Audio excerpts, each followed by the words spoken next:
పవన్ కళ్యాణ్ అధికారంలోకి రావాలనో లేదంటే ముఖ్యమంత్రి పదవులైతే ఆశించలేదు. కాకపోతే జగన్‌ని గద్దె దించాలి అని అయితే బలంగా కోరుకున్నారు. జగన్‌ని గద్దె దించాలి, కూటమి ప్రభుత్వాన్ని అధికారంలోకి తీసుకురావాలి అని అయితే ఒక బలమైన సంకల్పంతో వెళ్లారు. సక్సెస్ అయ్యారు. పూర్తిగా గ్రౌండ్ లెవెల్‌లో ప్రధానంగా గిరిజన తాండాల్లో ఉన్న ఓటు బ్యాంక్ ఏదైతే ఉందో వైసీపీ ఓటు బ్యాంక్ దాన్ని కొల్లగొట్టేందుకు ఒక అద్భుత ఆయుధంగా ప్రభుత్వానికి పవన్ కళ్యాణ్ పనిచేస్తున్నారు. ఈ నేపథ్యంలోనే ప్రధానంగా సుదూర ప్రాంతాల రాష్ట్రంలోని గిరిజన ప్రాబల్యం ఎక్కువ ఉన్న తాండాల్లో ఆయన పర్యటిస్తున్నారు. గిరిజనుల్లో కలుస్తున్నారు, మమేకం అవుతున్నారు.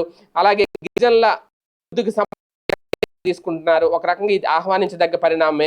ఇప్పటివరకు కొన్ని దశాబ్దాలుగా ఏ ప్రభుత్వం కూడా వీళ్ళని పట్టించుకోలేదు. దీంతో గిరిజన ప్రాంతాల్లో ఇప్పటికీ అభివృద్ధి లేదు. ఇప్పుడు కేంద్ర ప్రభుత్వం చొరవ తీసుకుని గిరిజన ప్రాంతాలను డెవలప్ చేస్తోంది. 2020లో ప్రారంభించిన అభివృద్ధి కార్యక్రమం ద్వారా రాష్ట్రాలకు నిధులిస్తుంది.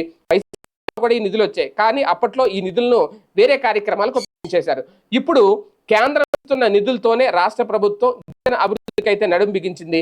ముఖ్యంగా పవన్ కళ్యాణ్ ఈ క్రతువును భుజాన వేసుకున్నారు. అయితే ఇక్కడ మరో విషయం ఏంటంటే టీడీపీ చేపట్టకుండా పవన్ కళ్యాణ్ రంగంలోకి దిగడం కీలకమైన వైసీపీ ఓటు బ్యాంకును ప్రభావితం చేయబోతున్నారు అనే చర్చ అయితే తెర మీదకి వస్తుంది.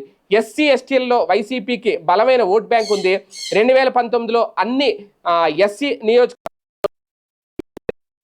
ఈ బలమైన ఓట్ బ్యాంక్ ఇప్పుడు చీల్చడమే లక్ష్యంగా వ్యూహాత్మకంగా ముందుకు వెళ్తున్నారు. ఇందులో కనుక అయితే గిరిజన ప్రాంతాల్లో, మారుమూరు ప్రాంతాల్లో వైసీపీకి ఉన్న ఓటు బ్యాంక్ ని అయితే మాత్రం కూటమి ప్రభుత్వం సక్సెస్ అవుతుంది అంటే అది పవన్ సక్సెస్ అయినట్టే.